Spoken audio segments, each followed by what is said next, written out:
ဒီမှာတော့ TikTok မှာဗီဒီယိုတွေတင်နေတင်လိုက်တဲ့အခါမှာဆိုလို့ရှိရင်ကိုယ့်ရဲ့ဗီဒီယိုတွေမှာ comment ခလုတ်ကိုဖွင့်မထားဘူးဆိုလို့ရှိရင်ကိုယ့်ရဲ့ဗီဒီယိုကိုဘယ်သူမှ comment လာရေးမှာမဟုတ်ပါဘူးဒါကြောင့်မလို့ဒီနေ့ဒီလိုလေးမှာတော့ TikTok မှာ comment ခလုတ်ဖွင့်တဲ့နည်းလမ်းလေးကိုလာပြီးတော့မျှပေးသွားမှာဖြစ်တဲ့ကြောင့်မလို့တကယ်လို့ကိုကနေပြီးတော့ TikTok မှာ comment ခလုတ်ဖွင့်တဲ့ရှင်နေဆိုရင်တော့ဒီဗီဒီယိုလေးကိုစောင့်အောင်လိုက်ကြည့်ပြီးပြောချင်ပါတယ်ဒါဆိုလို့ရှိရင်ဘယ်လိုမျိုးလုပ်ရမှာလဲဆိုတော့ကိုသွားပြီးတော့ကြည့်ကြရအောင်ဒီနေ့ဒီဗီဒီယိုလေးမှာတော့ TikTok မှာကိုကနေပြီးတော့ဗီဒီယိုတွေတင်တဲ့အခါမှာဆိုလို့ရှိရင်ကိုယ့်ရဲ့ဗီဒီယိုတွေမှာတခြားသူကနေပြီးတော့ comment လာရေးတဲ့အခါမှာမမြင်ရလို့ပြီးတော့ပြီဆိုလို့ရှိရင်ကိုတင်လိုက်တဲ့ဗီဒီယိုတိုင်းမှာတခြားသူတွေ comment လာရေးလို့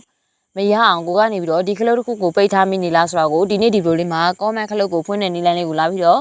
မျှဝေပေးတော့မှာဖြစ်တဲ့ကြောင့်မလို့တကယ်လို့ကိုယ့်ရဲ့ TikTok ဗီဒီယိုတွေမှာ comment ရေးချင်စီနေဆိုရင်တော့ဒီ comment ခလုတ်တစ်ခုကိုဖွင့်ထားပေးမယ်ဆိုရင်တော့ကိုယ့်ရဲ့ဗီဒီယိုတိုင်းမှာ comment တွေကိုတခြားသူကလာရေးမှာဖြစ်ပါတယ်ဒါဆိုလို့ရှိရင် comment ခလုတ်ကိုဘယ်လိုမျိုးဖွင့်ရမှာလဲဆိုတာကိုသွားပြီးတော့ကြည့်ကြရအောင်အရင်ဆုံး TikTok တွေကိုသွားပေးရမှာဖြစ်ပါတယ်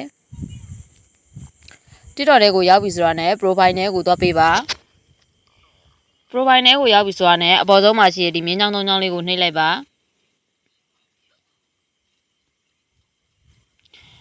ဒီမြင်းချောင်းသုံးချောင်းကိုနှိပ်ပေးပါနှိပ်ပြီဆိုတာနဲ့ဒီမှာ stay and privacy တွေကိုသွားပေးရမှာဖြစ်ပါတယ် stay and privacy တွေကိုရောက်ပြီဆိုလို့ရှိရင်ဒီမှာဒီ privacy ဆိုတဲ့အထက်ကိုသွားပေးရမှာဖြစ်ပါတယ်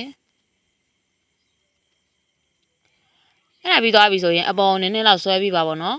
နည်းနည်းလောက်ဆွဲပြီးပြီဆိုတာနဲ့ဒီမှာ comment ဆိုတဲ့ခလုတ်ကလေးကိုနှိပ်လိုက်ပါအဲ့ဒီမှာဆိုလို့ရှိရင်ဒီမှာကိုက comment ခလုတ်ကိုစတော့ကအုံးလေးယူတဲ့ကိုထည့်ထားတဲ့အခါမှာကိုယ့်ရဲ့ comment ကိုဘယ်သူမှမမြင်နိုင်ဘူးပေါ့နော်ဒါကြောင့်မလို့ကိုယ့်ရဲ့ comment ကိုလူတိုင်းမြင်အောင်ဖွင့်မှာဖြစ်တဲ့ကြောင့်မလို့ဒီမှာ all comment from ဆိုတဲ့အထက်ကိုသွားပေးရမှာဖြစ်ပါတယ်